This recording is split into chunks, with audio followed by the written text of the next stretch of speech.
हुम्लामा खाद्यान्न ढुवानीका लागि महँगो कबल गर्ने कम्पनी खाद्य व्यवस्था तथा व्यापार कम्पनीको छनौटमा राज्य ढुकुटीबाट झण्डै 4 करोड अतिरिक्त भार। सुर्खेत कार्यालयमा 2000 क्विन्टल चामल गुणस्तरहीन। राष्ट्रसङ्घीय महासभामा हुने भनिएको सार्क परराष्ट्र मन्त्री स्तरीय बैठक अफगानी प्रतिनिधि आउने डरका कारण रद्द। तालिबानी प्रतिनिधि आए रोक्न नसकिने नेपालको कूटनीतिक जवाफ। सम्पत्ति शुद्धिकरण बारे बैंक तथा वित्तीय संस्थामा राष्ट्र बैंकको निगरानी। कर्जा र निक्षेप सङ्कलनका क्रममा स्रोत हेरिने। पृथ्वीको वायु प्रदूषण सोचिएको भन्दा निकै खराब अवस्थामा रहेको WHO को चेतावनी। वायु प्रदूषणकै कारण वार्षिक 70 लाख नागरिकले ज्यान गुमाउने गरेको भनाई। र काराबाओ कप फुटबलमा म्यान युनाइटेड वेस्ट ह्यामसँग पराजित। आर्सेनल र लेस्टर सिटीलाई भने सफलता। नमस्कार, कान्तिपुर डायरीका साथमा साथी रमेश र म दिवा। अब समाचार विस्तारमा। खाद्य व्यवस्था तथा व्यापार कम्पनी साबिकको खाद्य संस्थानले हुम्लामा खाद्यान्न ढुवानी गर्न सस्तो दरमा टेन्डर हाल्नेलाई पन्छाई महँगोमा ठेक्का लगाउन खोजेको छ। प्रतिस्पर्धामा आएका मध्ये किलोमा 42 रुपियाँ बढी प्रस्ताव गर्ने कम्पनीलाई ठेक्का दिँदा एक जिल्लामा मात्रै राज्यको ढुकुटीबाट 3 करोड 88 लाख बढी खर्च हुनेछ। खाद्य कम्पनीले दुर्गममा हरेक वर्ष करिब 1,70,000 क्विन्टल खाद्यान्न ढुवानी गर्दै आएको छ। यस वर्ष पनि ढुवानीकै लागि मात्र 46 करोड रुपियाँ छुट्याइएको छ, जसअनुसार हुम्लामा नेपालगञ्जबाट 4,000 र सुर्खेतबाट 6,000 गरी 10,000 क्विन्टल खाद्यान्न ढुवानी गर्न बोलपत्र आह्वान गरिएको थियो। राज्यलाई क्षति पुर्याउन सरकारी कम्पनीका हाकिम र सुर्खेतमा कार्यालय रहेको सिमरिका कार्गो कम्पनीबीच अपारदर्शी साँठगाँठ भएको कर्मचारीहरूको दाबी छ। खाद्य कम्पनीले असोज 5 मा प्रकाशित गरेको सूचनामा हवाई मार्गबाट खाद्यान्न ढुवानी गर्न सिमरिका कार्गोले नेपालगञ्जदेखि हुम्ला सदरमुकाम सिमकोटसम्म भ्याट बाहेक प्रति किलो 112 रुपियाँ र सुर्खेतबाट सिमकोटसम्म 105 रुपियाँ कबल गरेको उल्लेख छ। तर सिमरिका भन्दा सस्तो दरमा कबल गर्ने सीता, समिट र तारा एयरलाई ढुवानी योग्यता नपुगेको भन्दै कम्पनीले उनीहरूको प्रस्ताव अस्वीकार गरेको छ। अनुभव कमी भएको भन्दै आफूहरूलाई प्रतिस्पर्धाबाट हटाइएको नेपाल वायु सेवा सञ्चालक सङ्घका पदाधिकारीहरूले बताएका छन्। जबकि सिमरिका कार्गोसँग जहाज छैन, उसले ठेक्का पाएमा यी जहाज कम्पनीबाट ढुवाउने गराउने हो। सिमरिकाले कबल गरेको दरमा ठेक्का भएमा हुम्लामा खाद्यान्न ढुवानी गर्न 10 करोड 78 लाख खर्च हुनेछ। यसरी सरकारी कम्पनीलाई 3 करोड 88 लाख अतिरिक्त भार पर्नेछ। अरू 3 कम्पनीले त्योभन्दा निकै कममा ढुवानी गर्न कबोल गरेका छन्। यसैबीच खाद्य व्यवस्था तथा व्यापार कम्पनी लिमिटेडको सुर्खेत कार्यालयमा झण्डै 2000 क्विन्टल चामल गुणस्तरहीन रहेको भेटिएको छ। जिल्ला प्रशासन कार्यालय र खाद्य तथा गुणस्तर नियन्त्रण कार्यालयको संयुक्त टोलीले कम्पनीको प्रादेशिक गोदाममा अनुगमन गरी बिक्रीका लागि राखिएको 1975 क्विन्टल बासमती चामल बेच्न रोक लगाएको छ। उजुरीका आधारमा 2076 मै केन्द्रीय गोदाममा छापा मारेर बेचबिखनमा रोक लगाई नष्ट गर्न सुझाव दिइएको करिब 5800 मेट्रिक टन चामल बिकट जिल्लाका बासिन्दालाई खुवाउन कर्णाली प्रदेशमा पठाइएको खबर हिजो सार्वजनिक भएको छ।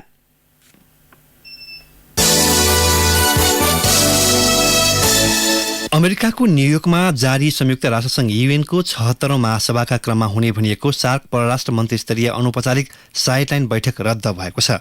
अफगान प्रतिनिधिले गेट क्र्यास गर्ने कारण देखाउँदै बैठक रद्द गरिएको हो। दक्षिण एसियाली क्षेत्रीय सहयोग संगठन सार्क सचिवालयले भने सदस्य मुलुकबीच सहमति नजुटेपछि बैठक रद्द भएको जनाएको छ। तर सदस्य मुलुकबीच सहमति जुट्न नसक्नुको कारणबारे सचिवालयले केही उल्लेख गरेको छैन। सार्क अध्यक्ष नेपालले असोज 9 गतेका लागि मन्त्रीस्तरीय बैठकको प्रस्ताव गर्दै अफगानिस्तान बाहेकका सदस्यलाई निम्तो पठाएको थियो। अफगानिस्तान सार्कको कान्छो सदस्य हो। हिजो नै राष्ट्रसङ्घका लागि नयाँ राजदूतका रूपमा सुहेल शाहिनलाई पठाएको अफगानिस्तानले महासभामा बोल्न पाउनु पर्ने भन्दै पत्र लेखिसकेको छ। भारतसहितका सदस्य राष्ट्रले न्युयोर्कमा रहेको तालिबान नेतृत्वको अफगान कूटनीतिक प्रतिनिधिले गेट क्र्यास बिना निमन्त्रणा प्रवेश गरे भने के गर्ने भन्दै नेपालसँग जवाफ मागेका थिए। नेपालले बैठक गर्न सकिने तर तालिबान प्रतिनिधि आएको खण्डमा रोक्न नसकिने जवाफ दिएको परराष्ट्र मन्त्रालय स्रोतले जनाएको छ। साइडलाइन बैठक न्युयोर्कको एक होटलमा तय थियो। अफगानिस्तानमा तालिबान सरकार आएसँगै भारत बेखुसी छ। तालिबान प्रतिनिधिले गेट क्र्यास गर्नबाट नेपालले रोक्न नसक्ने बारे सदस्य मुलुकलाई पत्र पठाउने परराष्ट्रका एक अधिकारीले बताएका छन्। ती अधिकारीले भने हामीले तालिबानको गेट क्र्यास बारे रोक्ने प्रतिबद्धता जनाउन नसक्ने बतायौं। नेपालमा बैठक भएको भए हाम्रो सुरक्षा हुन्थ्यो। तालिबान प्रतिनिधिलाई बैठक हलमा आउनबाट रोक्न सकिन्थ्यो, तर अमेरिकामा रोक्न नसकिने जानकारी दियौं। जवाफपछि भारत लगायत देश सहभागी नहुने बताएपछि बैठक रद्द गरिएको ती पदाधिकारीले प्रश्न पारेका छन्। सम्पत्ति शुद्धिकरण सम्बन्धी निर्देशन पालना भए नभएको सम्बन्धमा राष्ट्र बैंकले बैंक तथा वित्तीय संस्थामा विशेष सूक्ष्म निगरानी गरिरहेको छ। सम्पत्ति शुद्धिकरण सम्बन्धी विषय हेर्ने अन्तर्राष्ट्रिय निकाय फाइनान्सियल टास्क फोर्स FATFA र एसिया प्रशान्त क्षेत्र समूह APZ ले नेपालको पारस्परिक मूल्याङ्कन गर्ने निश्चित भइसकेको अवस्थामा राष्ट्र बैंकले पनि बैंक तथा वित्तीय संस्थामा यस्तो अनुसन्धान गरिरहेको हो। सम्पत्ति शुद्धिकरण सम्बन्धमा वित्तीय मध्यस्थता क्षेत्रको अवस्था पत्ता लगाउने उद्देश्यले राष्ट्र बैंकले बैंक तथा वित्तीय संस्थामा विशेष अनुसन्धान थालेको बताएको छ।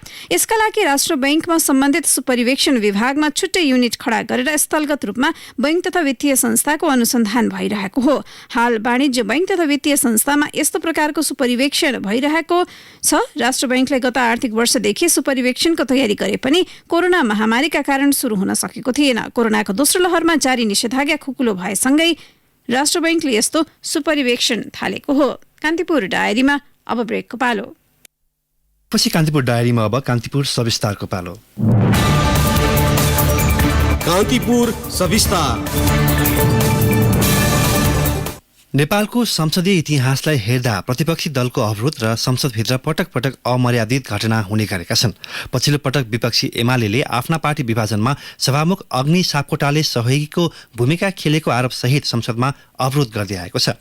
संसदमा हुने यस्तै अवरोध र घटनाले जनप्रतिनिधि संस्थाको प्रभावकारितामाथि प्रश्न उठ्न थालेका छन्।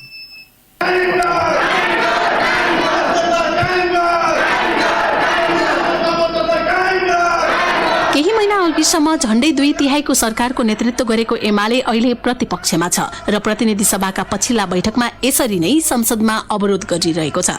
एमालेको विरोधका बावजुद सरकारले ल्याएको विनियोजन विधेयक सदनबाट पारित भइसकेको छ। नेपालको संसदीय इतिहास हेर्ने हो भने संसद सत्ता पक्ष र प्रतिपक्षको प्रतिशोध साध्ने थलो बन्दै गएको छ।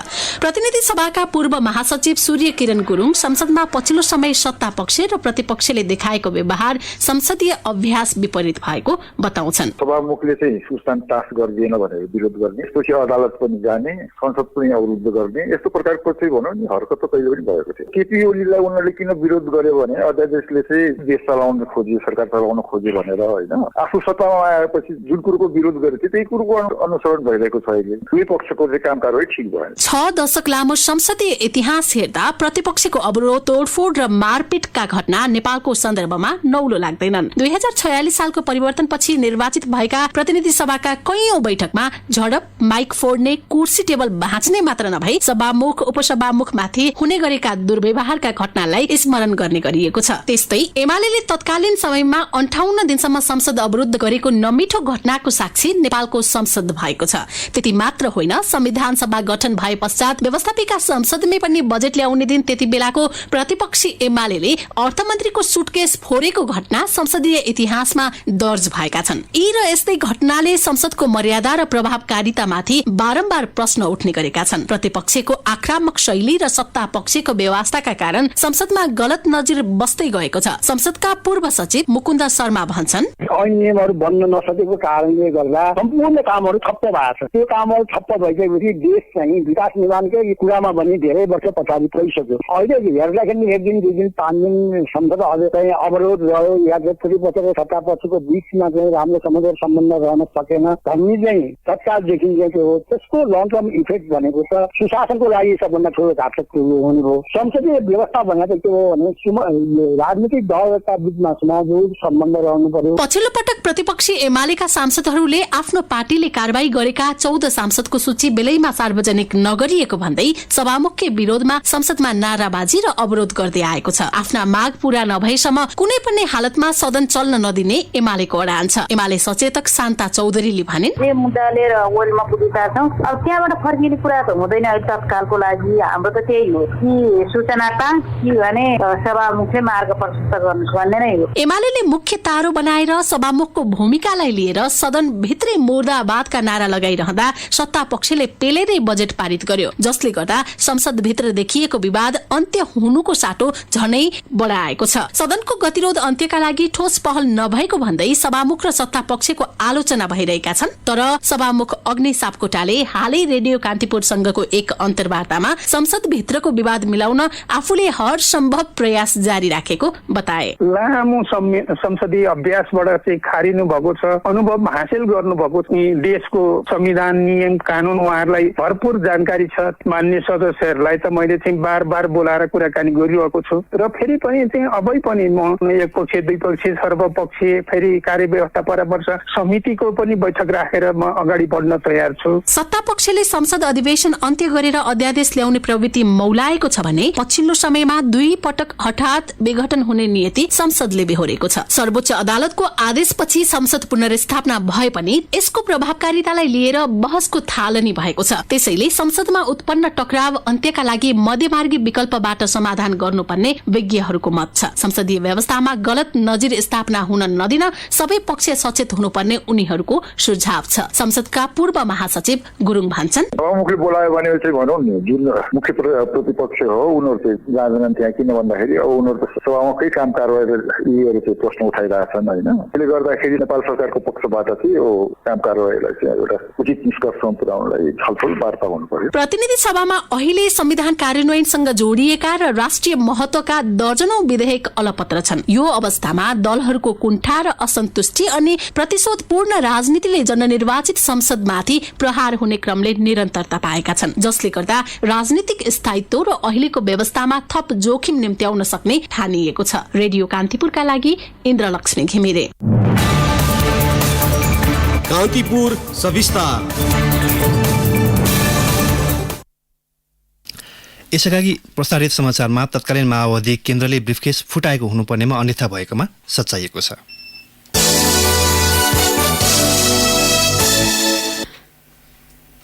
कांग्रेसको प्रदेश तथा प्रतिनिधि सभा निर्वाचन क्षेत्र र जिल्ला अधिवेशनको तालिका सर्ने भएको छ।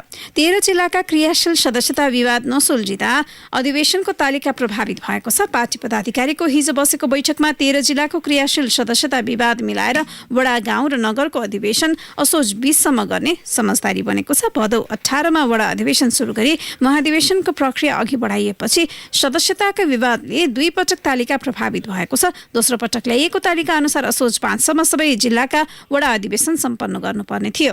13 जिल्लाका सदस्यताको सूची निर्वाचन समितिले अझै पाउन सकेको छैन। यसैबीच कांग्रेसको आसन्न महाधिवेशनमा उपसभापतिका लागि प्रतिस्पर्धा गर्ने चर्चा चलिरहेका बेला नेता विजय कुमार गक्षदारले ललिता निवासको जग्गा प्रकरणमा आफू विरुद्ध लागेको आरोपको प्रतिवाद गर्नुभएको छ।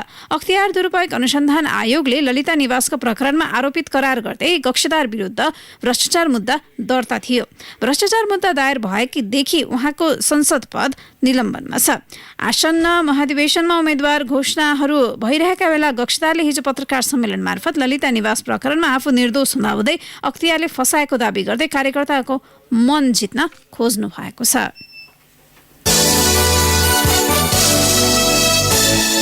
गाई मारेर खाएको आरोपमा प्रहरीले मकवानपुरको बकैया 11 काली दमारको 10 जनालाई पक्राउ गरेको छ। जनक बहादुर लो तामाङ, राज लो तामाङ, रविन्द्र लो तामाङ, राजकुमार घलान, प्रहलाद भक्त न्यासुर, सोमान भोलन, सञ्जय माया भोलन, सुनबहादुर तामाङ, फुलमाया थिङ र सन्देश विक्क पक्राउ परेका हुन्। प्रहरीले यस्ता मुद्दामा आरोपितलाई थुनमा राखेर अनुसन्धान गर्न अदालतबाट अधिकतम 25 दिन समय पाउँछ। मुद्दाको अन्तिम टुङ्गो लागुन्जेल उनीहरूलाई थुनमा राख्ने वा तारिखमा छाड्ने निर्णय जिल्ला अदालतले गर्नेछ। नेपाल तामाङ घेदुङका महासचिव महित कुमार तामाङले व्यापारीले बेच्न भारततर्फ लैजाँदै गरेको गाई मरेपछि बकैया गाउँपालिकाको काली दमारमा छाडेको र त्यसबाट गाउँमा दुर्गन्ध नहोस् भन्ने र व्यवस्थापन गर्ने क्रममा रहेका 10 जनालाई प्रहरीले पक्राउ गरेको दावी गर्नुभएको छ। उहाँले निर्दोष मानिसलाई पक्राउ गर्ने कार्यले विगतका आन्दोलनबाट प्राप्त उपलब्धि, संहिता, गणतन्त्र, लोकतन्त्र र धर्मनिरपेक्षताको मर्ममाथि प्रहार भएको पनि टिप्पणी गर्नुभएको छ।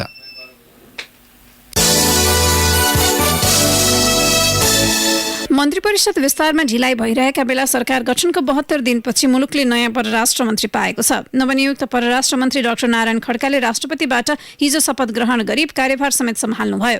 पछिल्लो समय भूराजनीतिक पेचिलो बन्दै गएको विश्लेषणका बीच मन्त्री खड्काले खास गरी दुई छिमेकी मुलुक भारत र चीनसँगको सम्बन्धलाई सन्तुलित बनाउनु पर्ने तथा परराष्ट्र मामिलाका थुप्रै विषयलाई सम्बोधन गर्नुपर्ने देखिएको छ। विकसित घटनाक्रम हेर्दा नेपाली राजनीतिमा बढी चासो राख्ने भारत र चीनसँगको सम्बन्धलाई सन्तुलित बनाउनु पर्ने दबावमा सरकार छ। अहिलेको चुनौतीलाई सम्बोधन गर्न वर्तमान सरकारले आफ्नो परराष्ट्र नीतिमा प्रष्टता देखाउन आवश्यक रहेको बताउँछन् पूर्व परराष्ट्र मन्त्री डाक्टर प्रकाश चन्द्र लोहनी। नेपालको परराष्ट्र नीति अहिले असन्तुलित छ। संसारको एउटा उदीयमान महाशक्ति र स्थापित महाशक्तिको बीचमा निस्किरहेको तनाव नेपालभित्र पनि प्रतिबिम्बित हुन थालेको छ र नेपालका शासक वर्गले त्यसलाई नेपाली राष्ट्रिय हितको परिप्रेक्ष्यमा सन्तुलित तरिकाले हाम्रो राष्ट्रिय स्वार्थलाई अगाडि बढाउन सकेका छैनन्। यसकारण अब परराष्ट्र नीतिको चुनौती भनेको छिमेकीहरू र संयुक्त राष्ट्र अमेरिका तीनटै ठुल्ठुला देशहरूको सित आपसी विश्वासको वातावरण खडा गर्न सक्नुपर्छ र त्यसको लागि आफ्ना देशमा भएका समस्याहरू र हामीले महसुस गरेका समस्याहरूलाई बडो स्पष्ट तरिकाले उनीहरू समक्ष राख्ने प्रयास गर्नुपर्छ। दुई छिमेकी संघको मुद्दा मात्र होइन, नेपालको मामिलामा चासो राख्ने विश्व शक्ति अमेरिकाको अनुदानमा आएको एमसीसी सम्झौताको विषय टुङ्गो लगाउनु पर्ने बाध्यता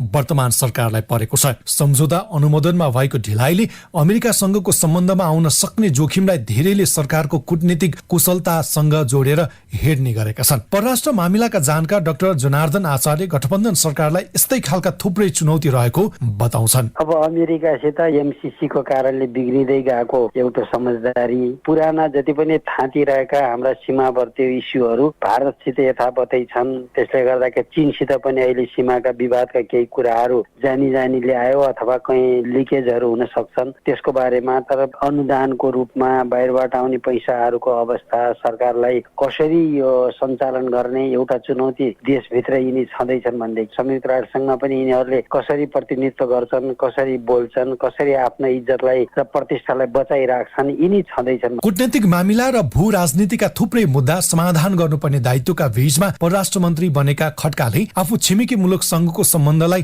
सन्तुलित बनाएर लैजाने सोचमा रहेको बताउँछन्। पद बहालीपछि मन्त्री खड्काले भने नेपालको राष्ट्रिय हितलाई कसरी प्रबन्धन गर्दा नेपालको हाम्रो सार्वभौमता, हाम्रो राष्ट्रिय अखण्डता, हाम्रो सुरक्षा र हाम्रो आर्थिक हितलाई प्रवर्धन गर्नको लागि हामीले सबै राष्ट्रहरूसँग र खास गरेर छिमेकी राष्ट्रसँग अत्यन्त घनिष्ठ र सन्तुलित सम्बन्ध कायम गर्दै अगाडि बढ्ने हो। गठबन्धनका दलले छिमेकी मुलुक संघको सम्बन्धबारे फरक विचार र दृष्टिकोण राख्दै आएको अवस्थामा नयाँ परराष्ट्र मन्त्रीले उनीहरूको समेत समर्थन र सहयोगमा कार्य सम्पादन गर्नुपर्ने देखिन्छ। साथै भू राजनीति र अन्तर्राष्ट्रिय राजनीतिको बदलिदो परिस्थितिको सामनाका लागि कूटनीतिक कौशलता देखाउनु पर्ने विज्ञहरूको धारणा छ। रेडियो कान्तिपुरका लागि सन्तोष गन्धर्व। ब्रेकपछि कान्तिपुर डायरीमा अब आर्थिक प्रसङ्ग। सेयर खरिदका लागि 8,500 लगानीकर्ताले मात्र बैंक तथा वित्तीय संस्थाबाट ऋण मार्जिन प्रकृतिको कर्जा लिएको भेटिएको छ। यो धितोपत्र कारोबारका लागि सेयर धितो राखेर बैंक तथा वित्तीय संस्थाबाट कर्जा लिने ऋणीको संख्या हो। व्यक्तिगत ओभरड्राफ्ट, रियल इन्ट्रेस्ट, चालु पुँजी लगायत अन्य शीर्षकमा प्रवाह भएको कर्जा पनि सेयर बजारमा लगानी भएको हुन सक्छ। तर ती शीर्षकमा प्रवाह भएको कर्जा उपयोगको क्षेत्र यकिन गर्न अप्ठ्यारो हुन्छ। यसकारण यहाँ बैंक तथा वित्तीय संस्थामा सेयर धितो राखेर धितोपत्र कारोबारमा लिएको कर्जा मात्र विश्लेषण गरिएको छ। गत आर्थिक वर्षको अन्त्यसम्ममा 8,564 जना ऋणीले धितोपत्र कारोबारका लागि बैंक तथा वित्तीय संस्थाबाट सेयर धितोमा कर्जा लिएको राष्ट्र बैंकले जानकारी दिएको छ। अब अन्तर्राष्ट्रिय प्रसङ्ग। पृथ्वीको वायु प्रदूषण यसअघि सोचिएको भन्दा निकै खतरनाक अवस्थामा रहेको विश्व स्वास्थ्य संगठन WHO ले चेतावनी दिएको छ। नाइट्रोजन डाइअक्साइड जस्ता प्रदूषणका तत्त्वको मात्रा उच्च बिन्दुमा रहेको WHO ले जनाएको हो। विश्वमा हाल 70 लाख मानिसले हरेक वर्ष वायु प्रदूषणका कारण अकालमै ज्यान गुमाउनु परिरहेको WHO को अध्ययनले देखाएको छ।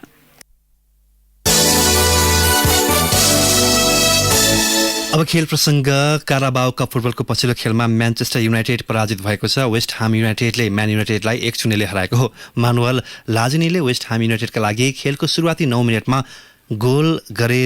गरेको गोल नै जितका लागि पर्याप्त भयो। खेलमा 61% समय बलमाथि म्यान्चेस्टर युनाइटेडले नियन्त्रण कायम गरे पनि नतिजा भने वेस्ट हामको पक्षमा गएको हो। अब मौसम सम्बन्धी जानकारी। आज दिनभर मौसम सामान्य बदलिरहने मौसम पूर्वानुमान महाशाखाले जनाएको छ। दिउँसो केही स्थानमा हल्कादेखि मध्यम वर्षाको सम्भावना रहेको महाशाखाले जनाएको हो। केही बेर अघि 20 डिग्री सेल्सियस मापन गरिएको काठमाडौँ उपत्यकाको अधिकतम तापक्रम आज 28 डिग्री सेल्सियससम्म पुग्ने महाशाखाको अनुमान छ। सूर्योदय बिहान 5:53 भयो भने सूर्यास्त भरे साँझ 6 बजे हुनेछ। अवस्था यसका साथै कान्तिपुर डायरीको बुलेटिन यही सकिन्छ। साथी रमेश र म दिवा बिदा हुन्छौँ। नमस्कार।